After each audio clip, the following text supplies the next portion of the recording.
Hello दोस्तों, welcome to my channel SK facts in Hindi में। मैं आशा करता हूं कि आप लोग अच्छे होंगे दोस्तों। आरजी कर मेडिकल कॉलेज कांड के असली गुनहगार 4 लोग संजय राय। तो बहाना गुनहगार को मिलेगा, असली ठिकाना मतलब फांसी की सजा। दोस्तों, इस समय बहुत बड़ी खबर निकल कर आ रही है। अभी अभी बिग ब्रेकिंग न्यूज डॉक्टर महिला वाले केस में एक बहुत बड़ा खुलासा सीबीआई ने कर दिया है, जिसको लेकर इस समय जांच और तेज हो गई है।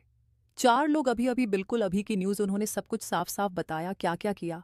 उन्होंने कैसे अंदर गए, कैसे कपड़े फाड़े, मतलब उसके बाद कैसे कैसे क्या क्या सर कारनामा। और एक खबर जो कि एक साथ मिलकर, उसके साथ आगे मैं क्या ही आप लोगों को बताऊं। आप लोग पूरी खबर शुरू से लेकर अंत तक देख लीजिए, सब कुछ समझ में आ जाएगा। दोस्तों, ऐसे हाइवानों को तो खुलेआम फांसी दे देनी चाहिए। मैं आपको बता दूं, मैंने कई सारे कमेंट पढ़े हैं जो कि मेरी वीडियो में आप लोग करते हैं। आप लोग कह रहे थे कि अगर कानून और सीबीआई से नहीं हो पा रहा है तो पब्लिक को ये कार्य सौंप दिया जाए। आप लोग सबसे पहले कमेंट में बताओ कि हकीकत में ऐसे अपराधियों के लिए कौन सी सजा होनी चाहिए, सच्चे दिल से और सोच समझकर कमेंट में लिखकर बताओ। मैं तो यही चाहती हूं कि इनको कड़ी से कड़ी सजा हो, शायद फांसी से भी बढ़कर कोई सजा हो तो वह दी जाए। सबसे पहले आप लोग इस वीडियो को एक लाइक कर दें और कमेंट सेक्शन में अपनी राय अवश्य दें। ये हमारा छोटा सा चैनल है जिसे आपको सब्सक्राइब कर लेना है मित्रों। एक लाइक, एक सब्सक्राइब करने में आपको बिल्कुल भी वक्त नहीं लगेगा, लेकिन ये मेरे लिए बहुत मायने रखता है। तो आप लोग प्लीज़ सब्सक्राइब कर दीजिए और वीडियो को लाइक कर दीजिए। दोस्तों, एक बार तो सीबीआई ने पूछ दिया कि तुम्हारे पीठ और जांघ पर क्या तुम्हारी गर्लफ्रेंड ने खरोच दिए हैं। इसके अलावा भी सीबीआई ने कई ला देने वाले सवाल पूछे हैं। इसमें कोलकाता के रेड लाइट एरिया से भी सवाल जुड़े हुए हैं। पूछताछ की पूरी वीडियोग्राफी भी की गई है। वीडियोग्राफी में ऐसे ऐसे चौंकाने वाले फुटेज देखने को मिले हैं जिन्हें आप देखकर आश्चर्यचकित हो जाएंगे कि क्या कोई इंसान ऐसा भी कर सकता है। दोस्तों, सीबीआई ने सबसे पहला सवाल ये पूछा कि क्या तुम नर्वस हो। जवाब में आरोपी संजय बोलता है कि सर, मैंने कुछ नहीं किया, मैं निर्दोष हूं, इसलिए मैं नर्वस नहीं हूं। फिर सीबीआई ने वारदात वाली जगह की तस्वीर निकाली और संजय को दिखाकर पूछा कि क्या आप इस जगह को जानते हैं। संजय बोला, मुझे समझ नहीं आ रहा है कि यह कौन सी जगह है। इसके बाद सीबीआई पूछती है, इसी जगह पर जघन्य कांड हुआ है और आप यहां मरीजों की देखभाल करते हैं, उसके बाद भी इस जगह को क्यों नहीं पहचानते। संजय बोलता है, यह जगह परिचित लगती है, लेकिन मुझे अभी भी कुछ समझ नहीं आ रहा है। फिर सीबीआई के अधिकारी ने एक दूसरी तस्वीर दिखाई, जहां गलियारे के सीसीटीवी फुटेज में संजय की तस्वीर आई थी। उसे दिखाकर सीबीआई ने पूछा, क्या आप इस व्यक्ति को पहचानते हैं। संजय का जवाब देता है, अस्पताल के अंदर 4 मंजिल का गलियारा है, तस्वीर में मैं ही हूं। फिर सीबीआई ने अगला सवाल पूछा, वारदात के समय आप वहां पर क्या करने गए थे। संजय ने उत्तर दिया कि बस यूं ही गया था, लेकिन मैंने कुछ नहीं किया। सीबीआई ने एक और सवाल पूछा, आपने क्या नहीं किया। संजय का फिर से जवाब आता है, मैंने किसी को नहीं मारा। सीबीआई का एक और सवाल पूछती है, तो आप सेमिनार रूम में क्यों गए। तो संजय ने जवाब दिया, मैं गया था, लेकिन मैं सेमिनार घर में अंदर नहीं घुसा।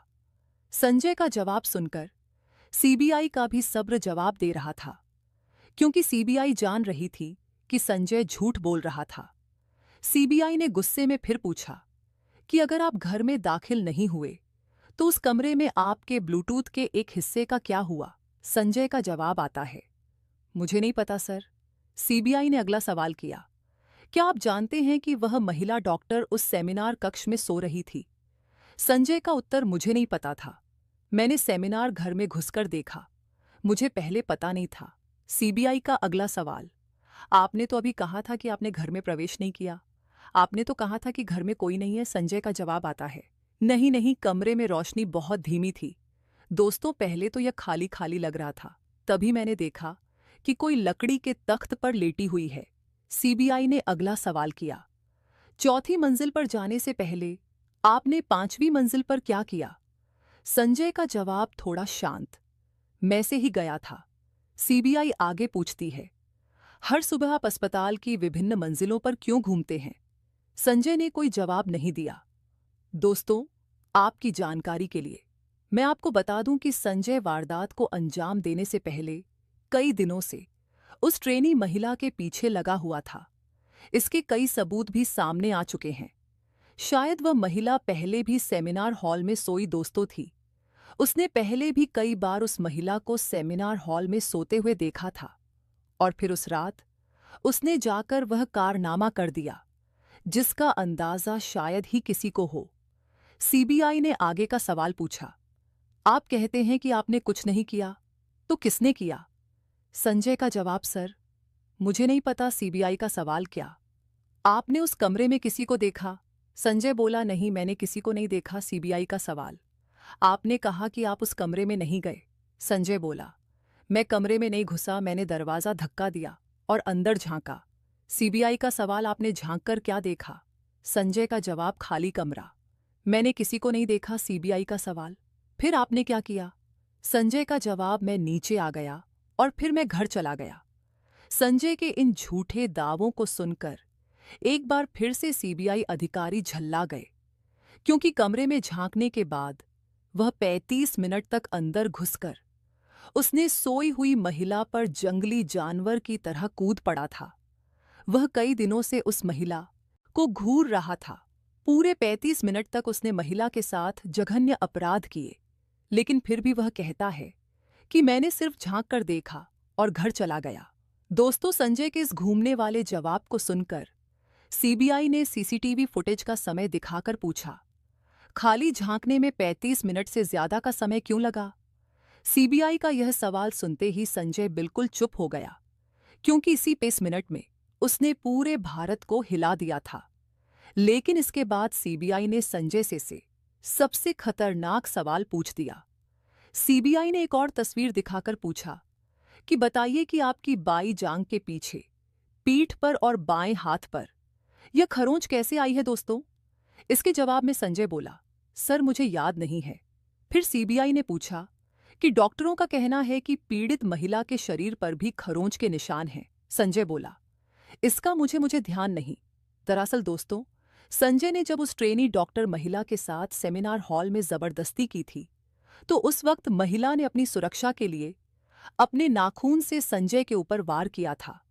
इसके बाद संजय ने भी उन पर तेज प्रहार किए थे और उनके शरीर के कई हिस्सों से ब्लड निकल रहे थे। लेकिन सीबीआई का अगला सवाल सबसे हैरान करने वाला था। सीबीआई ने पूछा कि क्या आपके शरीर पर यह आपकी गर्लफ्रेंड के खरोंच के निशान है? संजय बोला, हाँ, शायद हो सकता है। सीबीआई ने पूछा, यह कब हुआ? आपकी गर्लफ्रेंड ने आपके शरीर पर खरोंच के निशान कब कर दिए? संजय बोला, उसी रात। सीबीआई के सामने संजय खुलेआम झूठ बोल रहा था। सीबीआई का अगला सवाल, आपकी प्रेमिका कहाँ रहती है? संजय बोला, चेतला में। दोस्तों, आपको बता दें कि कोलकाता में सोनागाछी के अलावा चेतला के अंदर भी एक रेड लाइट एरिया है, जहां लोग सेक्स वर्कर से मिलन के लिए जाते हैं। कुछ रिपोर्ट के अनुसार संजय भी वहां गया था, लेकिन अंदर नहीं गया। माना जाता है कि अगर संजय उस दिन वहां अंदर जाकर अपनी भूख मिटा लेता, तो उसकी सेक्सुअल एनर्जी शांत हो जाती और फिर शायद लेडी ट्रेनिंग डॉक्टर की जान बच जाती। लेकिन दुर्भाग्य से ऐसा नहीं हो सका। सीबीआई का अगला सवाल, माना कि आपकी गर्लफ्रेंड चेतला में आर कहती है, लेकिन आप उस रात उनसे मिलने नहीं गए थे। संजय बोला, ना, मैं गया था सर, मेरा दोस्त भी मेरे साथ था। सीबीआई का अगला सवाल, आपके मित्र ने हमें बताया कि आप चेतला में अंदर नहीं घुसे, तुम बाहर खड़े थे। आपका दोस्त रेड लाइट एरिया में अंदर गया था। संजय बोला, मैं भी अंदर गया था सर, मेरा दोस्त सौरव गलत कह रहा है। आपको बता दें कि जहां संजय से पूछताछ हो रही थी, वहां से थोड़ी दूरी पर दिख रही एक जगह पर संजय का दोस्त सिविक वॉलेट जम ने पूछताछ में दावा किया कि चेतला के कोठे से निकलने के बाद उस रात संजय रॉय का मूड बहुत खराब था।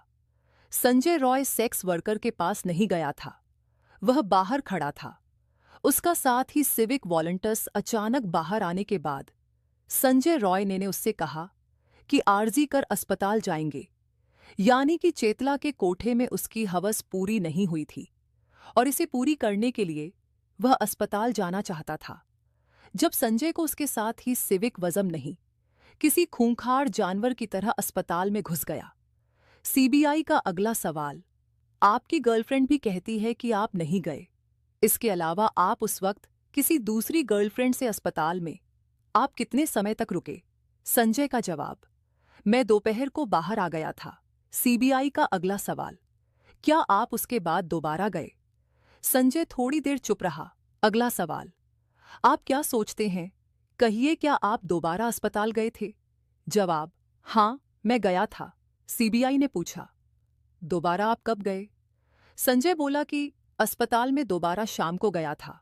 सीबीआई ने पूछा, ठीक ठीक, बताओ आप शाम को कब गए थे? संजय का जवाब, मरीजों की देखभाल करना मेरा काम है, तो इसलिए मुझे कई बार अस्पताल जाना पड़ता है। सभी टाइम ठीक से याद नहीं आ रहा। इसके अलावा भी सीबीआई ने संजय से कई बड़े सवाल किए हैं जो धीरे धीरे बाहर आ रहे हैं। उसे लेकर हम आपके साथ नेक्स्ट वीडियो में हाजिर होंगे।